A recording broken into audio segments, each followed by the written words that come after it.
rise and shine. Pour yourself a cup of coffee and tune in to Good Morning Aurora. News, weather, and really cool interviews. Monday through Friday from 8 to 9 a.m.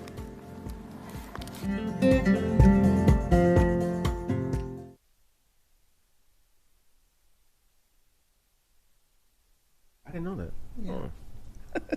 Good morning, Aurora. Good morning, Aurora. Good morning, Aurora. The time is 8:01 a.m. You are listening to and watching Good Morning, Aurora, the second largest city's first daily news podcast.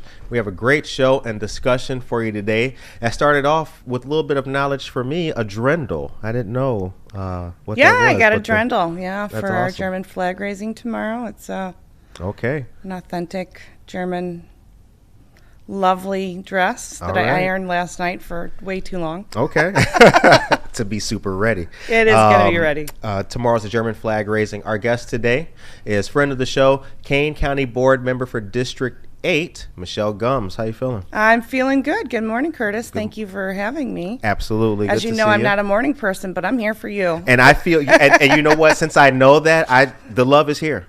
It's all right here. I do appreciate it. And I love the show. We are. And congratulations. Thank you very much.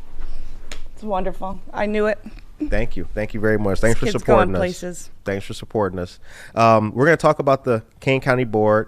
For you Aurora folks today, you will get a full knowledge of what the board does. We will be speaking to a great board member who's going to tell us many things, including taxes and budgeting. Sounds like fun stuff to be talked about at 8:03 in the morning.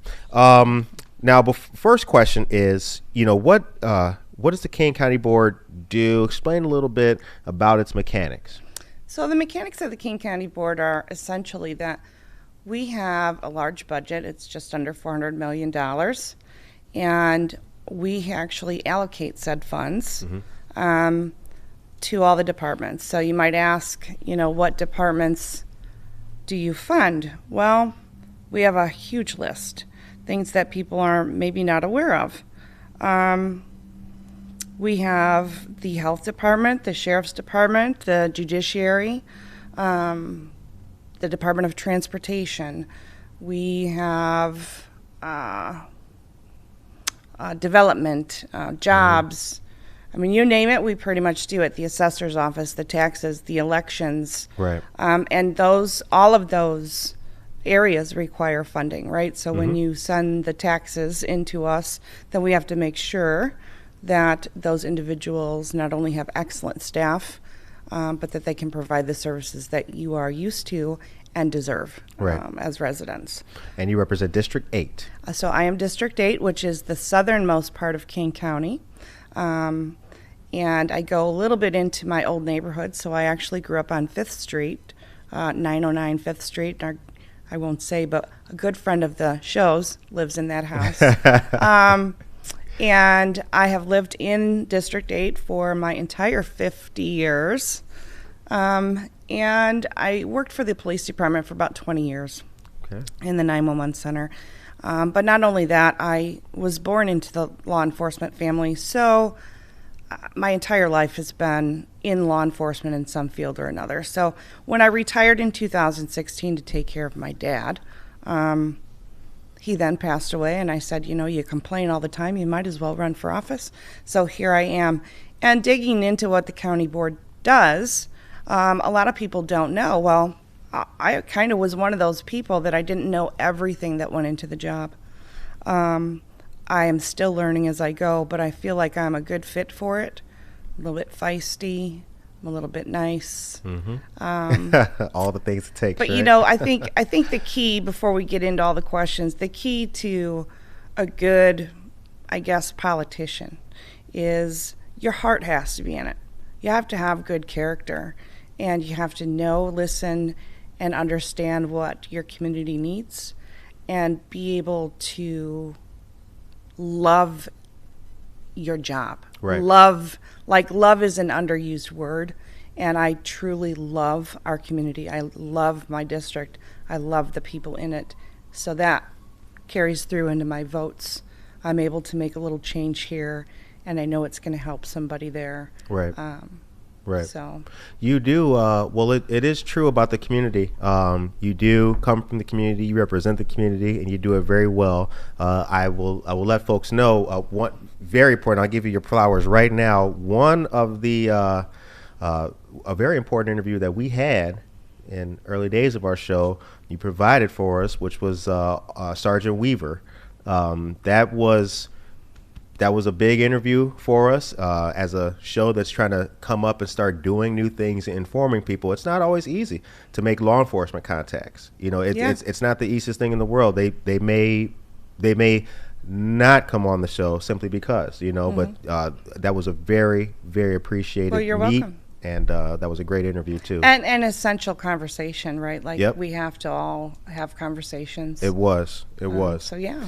And he's wonderful too. He is. Yeah, that was a good episode. He brought me cappuccino that morning. So yeah. Shout out to Sergeant Weaver. So currently, the county board is in budget season right now. Okay. So what does that mean? Well, we have, the finance department. We are a committee structured environment. So there's a lot of rules, regulations. We follow Robert's Rules of Order. We try to follow Robert's Rules of Order. And then there are structures. So if you have an issue that may come before the health department, then that first goes to the health department committee. And then that chair would create an agenda, and then they talk about it. And then if they have consensus on said things, then they'll forward that to, if it's got money involved, then it would go to finance. And then for finance, it would go to executive, and executive determines what is on the county board agenda. And then it goes to the full board. I think the advantage of Kane County is that I think for the most part, all of our board members, there's 24 board members, and our chair, and we all watch, we have the ability to zoom in to watch all of these meetings. So when you're watching them, even though you might not be participating, you still have the information. Right. So when it comes to executive or it comes to the county board, you've already got a lot of information, which is helpful. So what are some challenges right now that the Kane County Board's facing? Kane County has, here I go. Kane County has Time is 8:08. Yeah, 8:08. In my opinion, Kane County has some extremely challenging situations, and that is directly related to the budget. Something I want to point out that a lot of people don't realize, like taxes is such a dirty word. I don't even like to say it, but I say it all the time because I like to tell the truth. The truth is that Kane County, when you get your tax bill in the mail, it says Kane County on it. Kane County does not have control over that entire tax bill. So think of it as a pie, right? There's a giant pie in the school district. They might have control over 68% of what your total tax bill is. And then the library has control over 4%. And Kane County Board, our little piece of that pie is 4%. So that's what we use for our budget. 4%. So 4%. And consistently for the past two budgets, I have voted against both budgets because they're not sustainable, in my opinion. Now, the viewer will say, well, why are we not cutting? Well, we do cut. We try to find spaces where we can eliminate, excessive spending or what somebody might think is not necessary spending. Having said that, Kane County's 4% has remained 4% for 11, 12, 13 years. So we have not raised that to the level we need to. And I say that because other counties surrounding us are making a lot more money. So their employees, their staff, and the people that provide those services are making more money than Kane County does. I see. What happens there is we then lose people with experience, or we're just a stepping stone for somebody to go somewhere else. Right. So why is that a problem for our budget?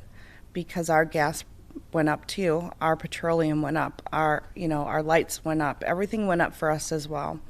So when I say to you that I want to raise your taxes, yes, I just said that, it's because I want to make sure that Kane County residents are in fact receiving the best quality. And I think Kane County is on track to be an extremely important county throughout the entire country, not just in Illinois. So I want to be able to pay our state's attorneys, our circuit clerks, all of our employees, our staff are amazing. Right. But we have to keep them. And how does that directly affect the voter?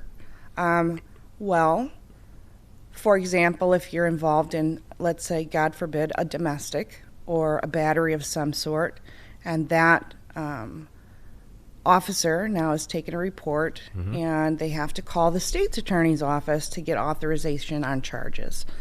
Now, if they get and our state's attorneys are wonderful, don't get me wrong, but we need experience, right? So if there's an aggravating factor and the officer calls up and says, this is a battery, and the state's attorney says, okay, go ahead with the charges, and miss the aggravating factor, the fact that the individual was maybe 75 years old, that's an aggravating factor. Right. It makes it a worse charge. Right.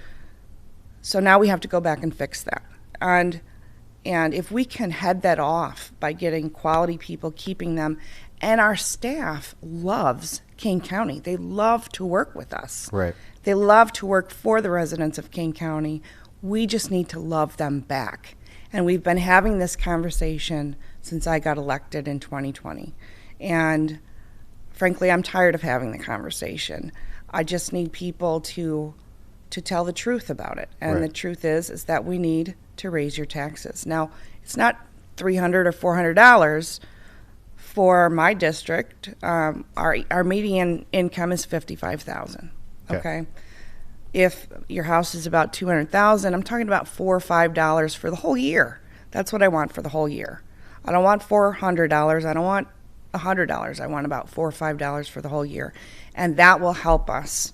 There's also some other things that we can do as far as raising taxes, which aren't very popular, but we're in the middle of it, so we'll get there. Right. But I just want to be forthright with people and tell them, these are things that it's literally our job to talk about taxes. Of course. And if you evade it or avoid it because of, an election season or this, that, or the other, then you're not really doing your job. Right. And we need to have those conversations.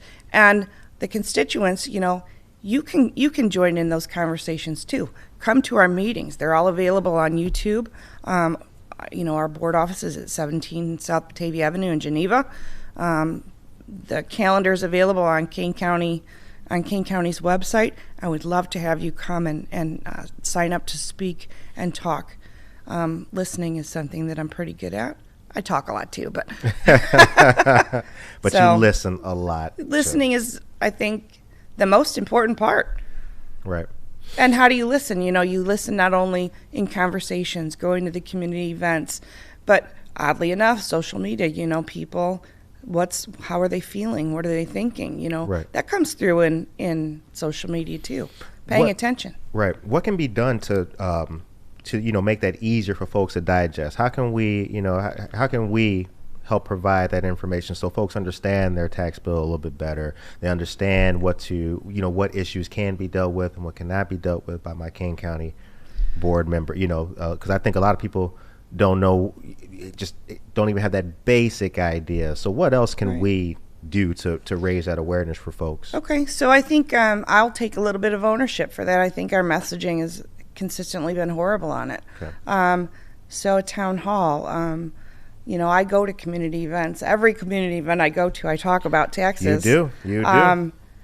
Because I'm not afraid of that. But we do social and emotional well-being meetings. You name it, we do all kinds of meetings, and I always bring it up because it affects everybody's life. Like, everybody's hurting. Right. Everybody's hurting, and we understand that, or I understand that for sure. But that doesn't mean we can avoid the necessity, right? So. But that doesn't mean we can avoid the necessity, right? Yeah. We need to have those conversations. Those are tough conversations. They are tough. But they need to be had. Yeah. Okay, so tell us about the most recent event that you were at, most recent community event. Recently? I went to a gala on Wednesday night. Okay. That was the Aurora Hispanic Chamber. Okay. And it was a night in Guatemala. It was fantastic. All right. Why are those important? Those are, community events are so important because I think people like to see who's representing, and they like to hear sometimes what your positions are. Right. So, yeah, I had to put on a fancy dress and all that lovely stuff, which I don't mind, I guess, sometimes. But and then I try to do the food bank on Tuesday nights, but we have meetings like all the time. Right. So I've been missing out on our St. Therese food bank on Tuesday nights because of some committee of the whole meetings. I mean, if you looked at my calendar, you'd be like, Michelle, how do you do it? Right. So right now with budgeting, the process is, what's the best word to describe the process? Intense? Ongoing? It's ongoing. It is always intense. You have, it's seemingly, it's confusing to me. I'm not going to lie to you. It's confusing to a lot of people. I'm not a budgeteer, right? But I've learned over the years that just having the conversations, understanding the process, that's right. super important as well. So you have a smaller budget team that starts it out, and then, the finance department is all engaged, and then we're all engaged at some level. I think that identifying, there's big conversations right now about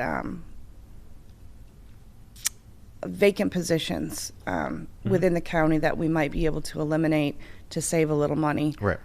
Which is great, except for we have vacant positions because we're not paying people enough money. So, right. It's similar like at the Aurora Police Department with the shortage of dispatchers. It's always going to be there until you actually pony up and pay people what they're worth. Right. So I think budget-wise, it's not chaos. It's just very confusing. The smart people are engaged, they're involved, and they give us options and education throughout. Like, that's the most important thing. I don't know what I don't know, so I educate myself. Right. And then I rely on my board members too. So we, unlike the state of Illinois and the Congress, we don't caucus. So when we have conversations, we must do one phone call at a time. Right. So it's hours and hours of phone calls and trying to understand. And this is on both sides. I don't just talk to Democrats. I talk to my Republican friends, and we have great relationships, and they're very helpful. Right. Time is 8:18 a.m. You are listening to and watching Good Morning Aurora, the second largest city's first daily news podcast. We're here with Kane County Board Member for District 8, Michelle Gumz. With your background in Aurora,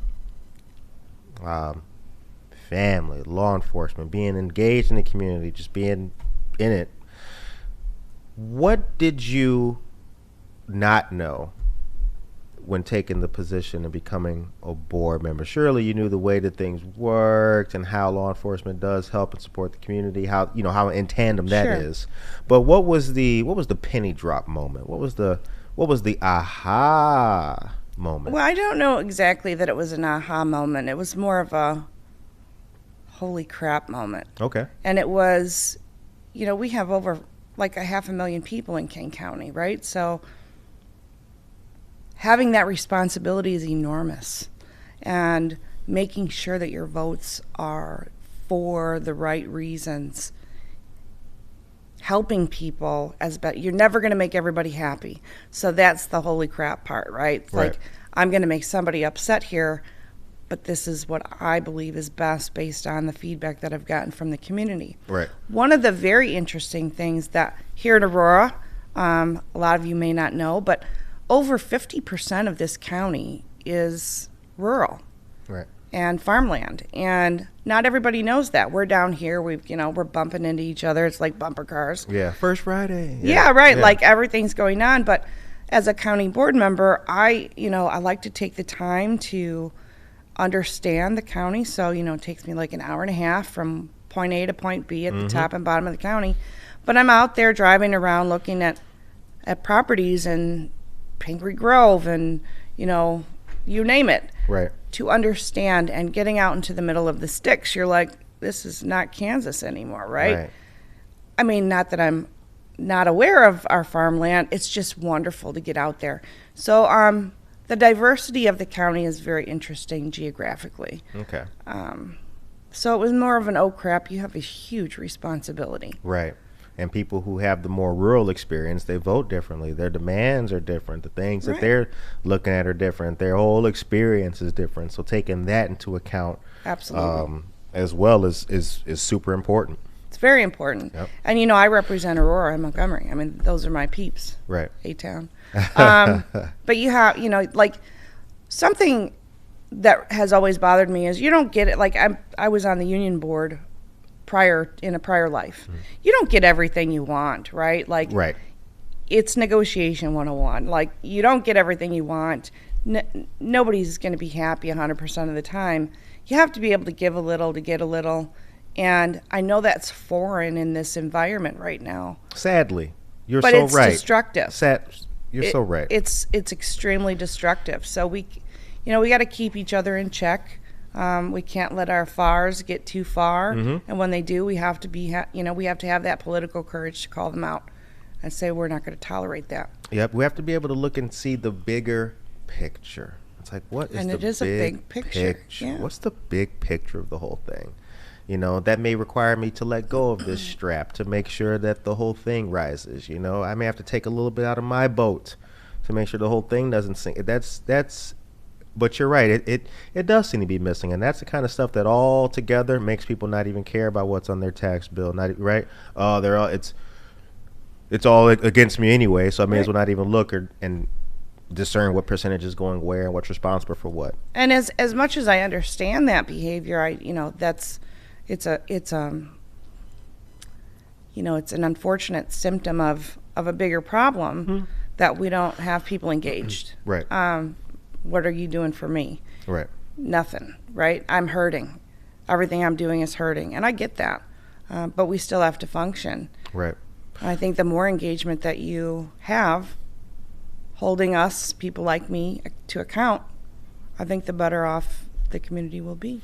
Time is 8:23. And with that, I really want to dig home voting and the importance of it. And, if folks aren't registered to vote, where they can go do that, let's talk about that and talk about how crucial it is for you want to vote and take part in the process and the benefits. So voting historically in my district is very low. It's disappointing, but where do you go to vote? Vote.org will tell you if you're registered or not. We have voter registrars throughout the county. If you need to connect with one of those, you can reach out to me.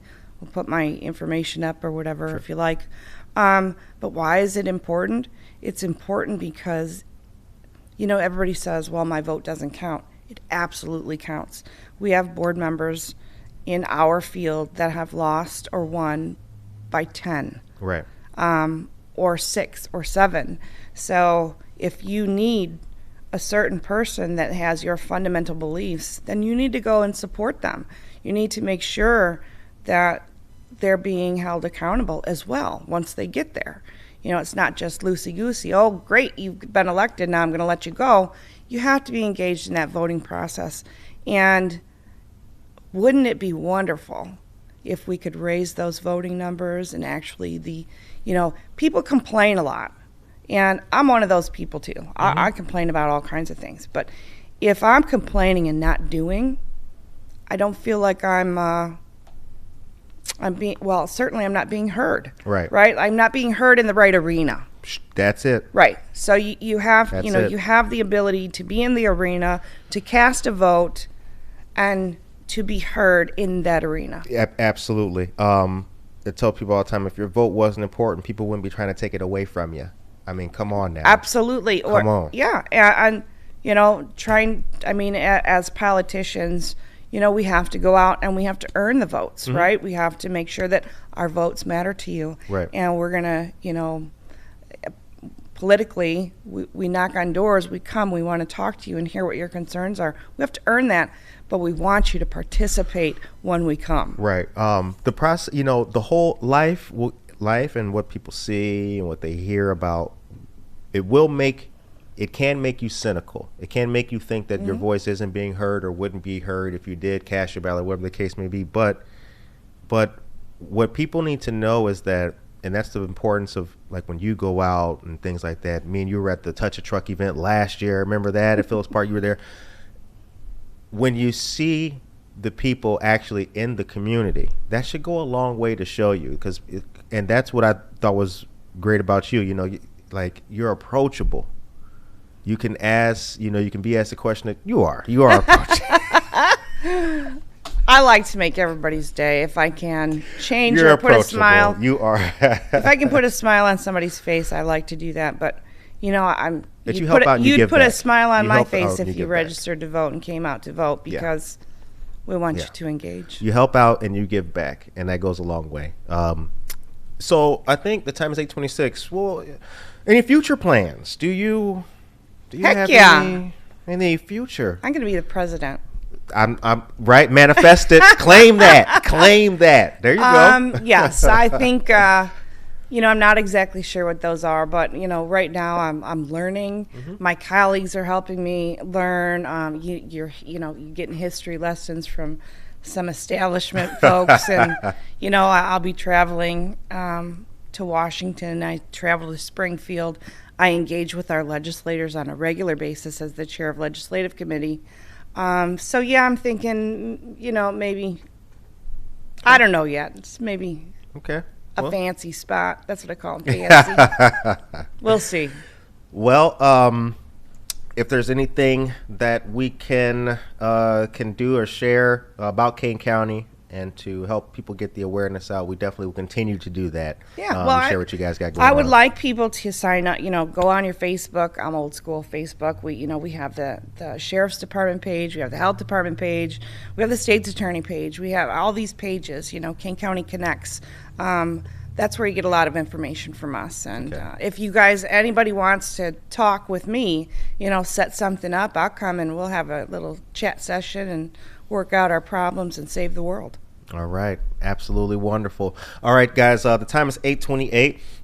So we are going to, for the next half here at 8:30, we're going to show you guys something very interesting. In 3 years of time doing this show, we've captured some amazing conversations. One of them was with current Kane County State's Attorney Jamie Mosser. The conversation was on vertical prosecution, very important in law enforcement. As you guys know, we do have the ongoing partnership with the Kane County State's Attorney's Office. We conduct monthly community discussions with very robust topics, including domestic violence and many things that the Kane County residents should know. So in this clip of vertical prosecution, please listen to what's going on. Please take heed to the information. It's not very long. It's about 5 minutes. And also, this is going to be a good flashback for folks because this is a time when Good Morning Aurora wasn't always able to be viewed. It was only audio. It was only audio. Was that from the closet or something? No, it wasn't bathroom days. No, not the bathroom days. Okay. Yeah, You've come a long way, my friend. We have come a long way since then. Yeah, this was this is right after the bathroom days. Okay. This is like a month after bathroom days. Yeah. Yep.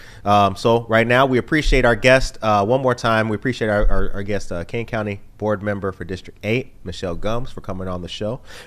Please be aware of what is on your tax bill. And you can go to vote.org, check if you are registered to vote, and get in touch with all of the departments in the Kane County, through Kane County Connects, Kane County State's Attorney page, Sheriff's Office, and other great pages on Facebook. Now for that footage.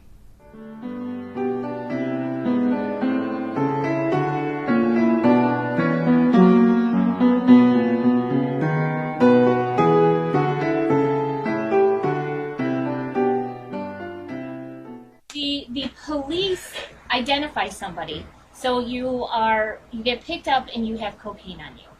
Well, it's likely that you have an addiction. So instead of arresting you right then and there, putting your fingerprints, taking your mug shot, you know, of course it goes out on the police blotter, the media reports about it, you go to bond call, then you maybe are released. If you're not released, you stay in jail, but you still come back status day after status day. What I want to do is stop that right there and put them into some sort of treatment program. And this doesn't necessarily mean inpatient. Sometimes it's outpatient. But you know what? There are experts who can determine that and can guide them down that path. Because we do have these resources here. Why are we just using them when they're in jail or after they've been arrested? Why can't we divert them into that without putting them through the criminal justice system? Because this is what you avoid. You avoid it going into the media. You avoid their name being blasted everywhere. Right. They don't have to miss to come to court. They're not necessarily paying for an attorney or getting the public defender.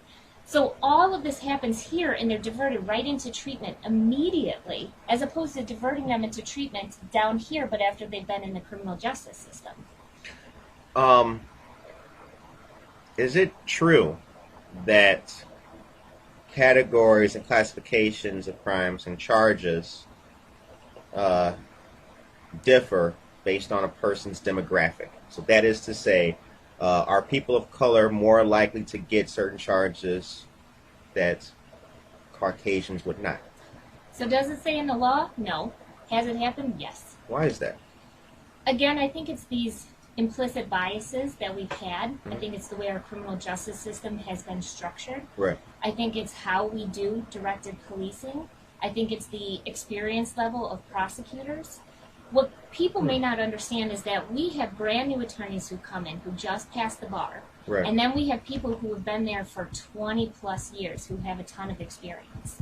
But we put the newest of the new attorneys on our screening. So what happens is in Kane County, if there's a felony, the police officers have to call into our felony system. Right. When I was doing this, we were on pagers. So that's how. Pagers. I know. Damn, I remember. Shout out to the pagers. Beep, beep, beep, beep, beep. I would be in a restaurant and my pager would go off and they'd be like, "Doctor," but nope, not at all. So they call us for charges, and basically they give us a quick synopsis. And the synopsis is, this is the defendant, these are the facts of the case, I'm looking for these charges. So you can have a brand new prosecutor. Okay, wait a minute. I'm looking for these charges? Well, so these are the charges that I think they should be. Oh, okay. So let's say it's possession of cocaine. That's a class 4, depending on how much you have. So they're saying, I'm looking for an unlawful possession of a controlled substance, class 4, because of these facts. And not as in looking nefariously. This is just what they... Sure. So, and then the prosecutor says yes to those charges, or no to those charges, or these charges, essentially. But if you have one person on 1 week who has very little experience, and then you have a person on the next week who has a ton of experience, you're going to get inconsistency in terms of charging. So one of the things that I want to do as the next state's attorney is I want to have a screening division of 3 experienced prosecutors who are on for 12-hour shift, 12 on, 24 off. And those are the people who have guidelines, who've prosecuted these cases, who know what it takes to actually accept the charges and bring them before a judge or a jury. Then you're going to have consistency. And these are the same individuals who are going to be going to our bond call, so that instead of having one person come in and say, I want $1 million in a bond, when really it should be a $5,000 recognizance, these are the people who know. These are the people who have experience. And then those other newer attorneys are going to be watching it, and they're going to see how it goes, and they're going to grow to be better prosecutors over time. But that's what we have to do, is we have to take our amazing resources that we have at the state's attorney's office right now, but we have to better put them into the courtrooms and into vertical prosecution, which means you have one person that takes it from charging all the way up to get consistency, so that you don't have that situation where a person of color gets a bigger charge than a person who's white. Rise and shine. Pour yourself a cup of coffee and tune in to Good Morning Aurora. News, weather, and really cool interviews. Monday through Friday from 8 to 9 a.m.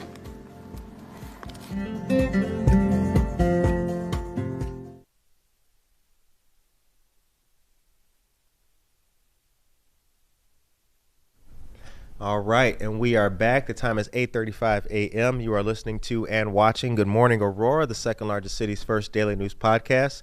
We hope that you guys enjoyed today's interview with Kane County Board Member for District 8, Michelle Gumz. Michelle is a dear friend of the show. She's been supporting our show for quite some time now, so we really appreciate having her come on and tell us about the intimacies of the Kane County Board from the District 8 perspective.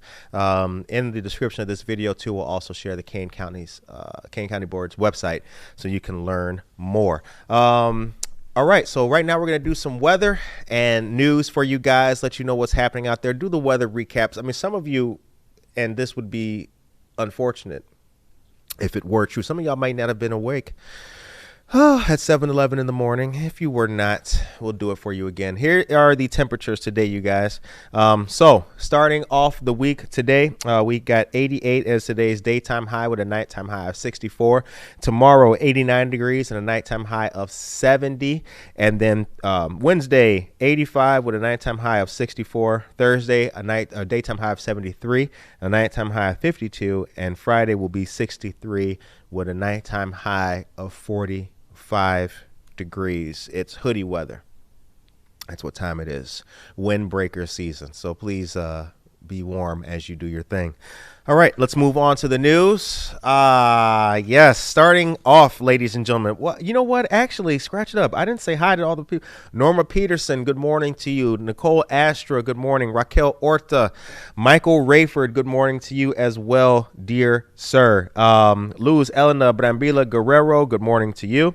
State's Attorney Jamie Mosser, good morning. That clip was from so long ago, but that was the beginning thoughts of the Kane County Collaborative Diversion Program. Yes, it was. That was definitely a throwback. That was definitely a throwback, but it was an important discussion, and it was a very moving discussion too, because I think I may have mentioned in the larger part of that episode that's one of the things that I noticed, started to notice, was that law enforcement was taking a different path from just locking them up and throwing away the key to actually taking care of the individual. And Saul Olivas is here. Good morning to you, Saul. All right. First piece of news, Michoacan. Thank you very much for that, Alex. I know Alex out there. When will he shut up and read? All right. Michoacan Arts, don't forget the inaugurational event for this great gallery is going to be October 6th from 6 to 9 p.m. It's going to be at the third floor gallery, 20 East Downer Place. That is the David L. Pierce Art and History Center here in downtown Aurora. You will remember that we had our friends of the Community Foundation, or excuse me, the Aurora Aurora Historical Society on the show on Friday. But the Aurora Public Art Commission Gallery is presenting this with various other organizations, including the city, UNAM, the Central Cultural Morelia, and Aurora Downtown. So come on out for some artisans and food and live music as well. Once again, it's going to be October 6th from 6 to 9 p.m. All right. Next is the final installment in the Hispanic Heritage Financial Empowerment Series. Our friends at the Neighbor Project are presenting the Community Expo, which will be taking place on October 7th at the Prisco Center, 150 West Illinois Avenue here in the great city of Aurora. This will be from 11 a.m. to 2 p.m. The Financial Empowerment Series for Hispanic Heritage Month was to teach and inform members of the Latino community about the benefits of home ownership. So we had workshops. Boarding passes to money and credit was the first workshop. The second was your passport to home ownership with our partners at Bank of America. And now culminating in this great event with food, prizes, and a whole lot of fun for the family. For more information, you can call 331-300-3566. The number again is 331-300-3566. Also, we've shared this flyer on our Facebook page. You can also go to the Facebook page for the Neighbor Project. Hit the like and follow button as well. And if you scan the QR code on the very bottom, you can register for the event. Hope to see you guys there. All right. Next up, for all of you people who like to eat chili, and if you don't like to eat chili, I don't know what could possibly be wrong with you, but you're missing out. Chili is really good, and our friends of Java Plus have this great chili cook-off coming up very soon, taking place. The entry fee is $25 to enter your chili into the contest and see if you make good chili and what the people think. And just for $7, you can vote and sample the chilies. So come on out there for this event. It's going to be fantastic. Java Plus is located at 1677 Montgomery Road in Aurora. Javier Burgos and Dan Okanowski get the shout out. Java Place has fantastic coffee, fantastic sandwiches, great tea. And then they open up the business for all kinds of people and all kinds of organizations to come showcase what they have, and it's a true community spot. So please come on out for this great chili cook-off. It's going to be a really good time and a tasty time too. That was corny. Tasty Time 2. Alex, make sure I never say Tasty Time 2 again. I didn't tell you the date. It's Saturday, October 21st, 11 a.m. to 3 p.m. Tasty Time. We're not doing that. No more Tasty Time. Okay. Next, on October 21st, our friends of the Neighbor Project are presenting their 80s Game Night Gala. Rubik's Cubes, video games, all the cool things that took place in the 80s will be making a resurgence on Saturday the 21st. Doors open at 5 p.m. The event will be from 6 to 9 p.m. and it will be at the venue, 21 South Broadway, right next door to the Cotted Line, right outside of here, actually. It's going to be great. Dress up in your best 80s gear. Tickets are available online. Sponsorships are also available. Come on out. Solo tickets, couples tickets. They have them all. It's going to be a really fun time. So please come on out here. Once again, Saturday, October 21st is your day. The Neighbor Project helps solve the puzzle of home ownership. Come and see and hear, indeed, some success stories about how they do that. Once again, the time is 8:42 a.m. You are listening to and watching Good Morning Aurora, the second largest city's first daily news podcast. It's Monday, October 2nd. All right. Good morning to Tracy Duran. Tracy Duran is here. Good morning, Tracy. Heather Rainey is here. She says, we love Java Plus, such a great community spot. That is true. That is very true. All right. Next up is the 7th annual Polar Bear Outing Marimba Players Scholarship Fundraiser. This is going to be Saturday, October 21st at Orchard Valley Golf Course. It's $125 per golfer, and that includes dinner, golf cart, range, balls, and fun. All included. How about that? Registration is at 11 a.m. with a shotgun start at 1 p.m. You can sponsor a hole. There will be raffles taking place as well. For more information, you can call 630-327-9476. That number again, 630-327-9476.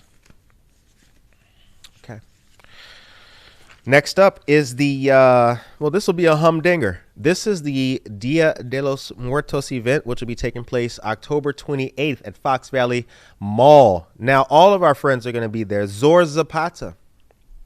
Yes, she will be there. Juan Diego Rojas will be there. Polo Sax. We don't know Polo Sax yet, but he's a friend. Any brother playing the saxophone is definitely a guy you want to know. It'll be from 1 to 4 p.m. Fox Valley Mall, a fantastic event for the community. Come see the art, culture, and all the fantastic stuff associated with Day of the Dead, as told by our fantastic Latino community of Aurora.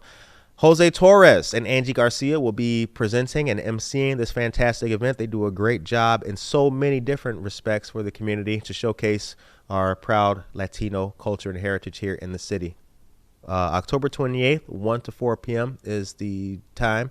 Fox Valley Center is the place, and Dia de los Muertos is the event. Come on out there for that. That'll be a good one. All right.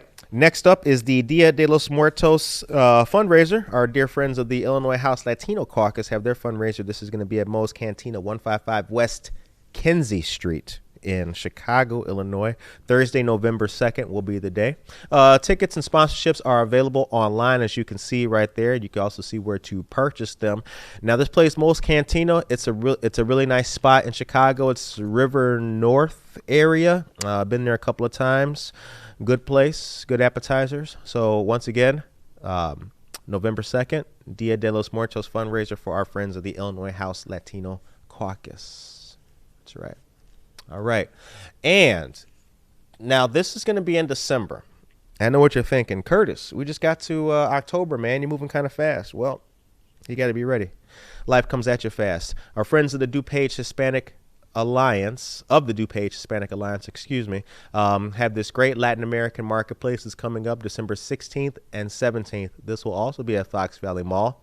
This is going to be a fantastic showcase, once again, of culture, food, art, handcrafted items from many different South American and Latin countries will be on display here.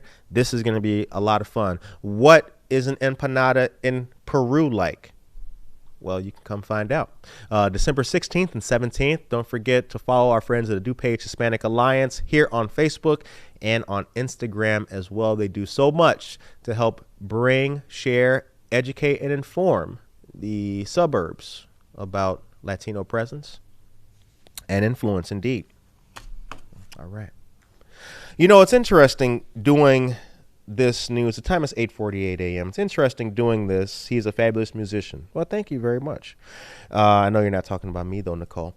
Juan Diego Rojas. It's interesting doing the news. I've always wanted to provide people with the best information, the most timely information, the most actionable information, and a way to connect with each other, to help yourself learn, to help yourself grow. And I'm really proud of all of the stuff that you guys keep sending us. If you don't know, our email address is goodmorningaurora.il@gmail.com. If you got something that you want us to share with the community, please send it our way. Hit us on the DMs and on Instagram and on Facebook as well. And we try to share anything that you guys send us. If it's positive, if it's going to inform, educate, and help the community grow in any way, we would be happy to share what you got going on. Our dear friends over the weekend, new friends that we made, This Girl's Story Poetry Club, they had an event at Java Plus. I hear it went very well. That's another organization that's doing great things. It's capturing the story of young people in poetry and helping to share that and amplify and spread that message. There's a lot of things going on that are helping people in many different parts of Aurora, the state too, all over the place. There's a lot of things going on, but they haven't seen the light of day yet. And I'm happy to bring those stories that people don't know about to the light of day. Those things that people are doing that can help somebody. I'm happy to help that come up to the surface. So if you've got something good going on, if you have a business, if you have anything that you're doing that can help another human being, reach out to us. We do have people who we've got on the show. We're going to be draining our email inbox and getting new stories for you guys coming up here soon. But in addition to that, I hope that you guys like the new format, the new style of the show, showing you guys more content, showing you things that we've done, showing you what we've seen in 2 years' time. Time is 8:48. Now, with that, here's how we're going to end the show today. Did I say hi to Zora Zapata? I think I did. Okay.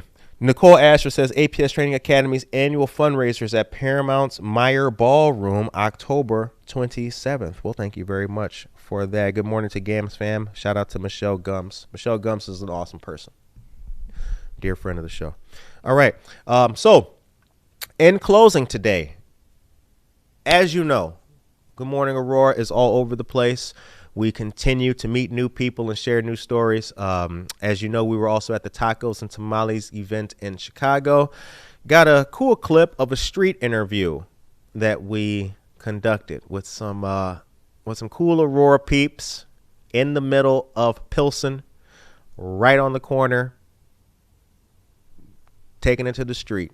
News for the people. In fact, I've said enough about it. Take care of yourself and each other. We're going to roll this footage and you guys have a blessed day. See you guys Wednesday.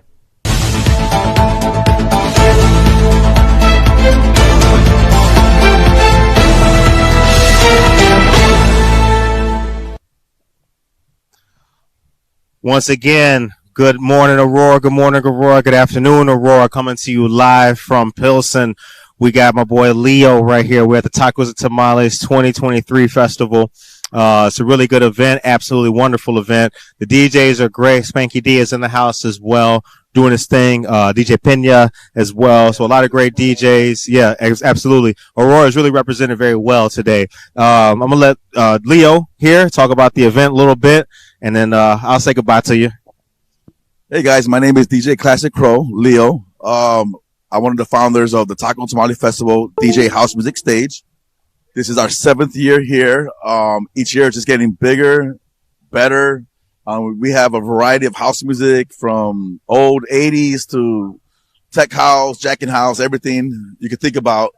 I'm really proud of it. It's something that I worked very hard to get. And like I said, we bring DJs from all over the suburbs, the city, and even across the state. So we got some well-known DJs who've been in and out of here. Why don't you come check us out every year in July? Why don't you come check us out? My boy Classic Crow. Oh, yeah, it's your boy, DJ House 13, coming in. And next for the weather. Hi, everyone. Go ahead.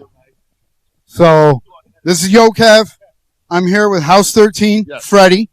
He's the other half of this. Taco Tamale Festival. Yes. So, 2023. I'm going to hand it off to you because I know you got more information than me, bro. Well, we got one more night over here if he posts it soon. But we got Sunday coming up from 12 to 10. And we got closing it out. CZR is closing it out for us. But I would like to show some love for the Aurora people out there. The morning shows and everything like that. You guys are beautiful people, man. I'll be watching you guys, so it's cool. Stop on by. It's the Taco Tamale Festival 2023. And yeah, we over here. We're hanging out. And we're on 16th and Morgan in the Pilsen neighborhood. So stop on by, man. Check us out, man. Everything's all beautiful. Love.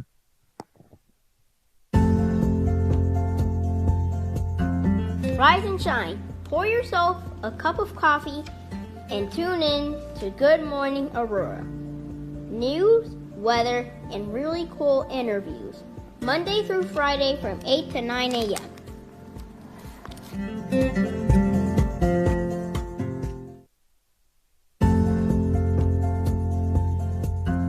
Rise and shine. Pour yourself a cup of coffee and tune in to Good Morning Aurora. News, weather, and really cool interviews. Monday through Friday from 8 to 9 a.m.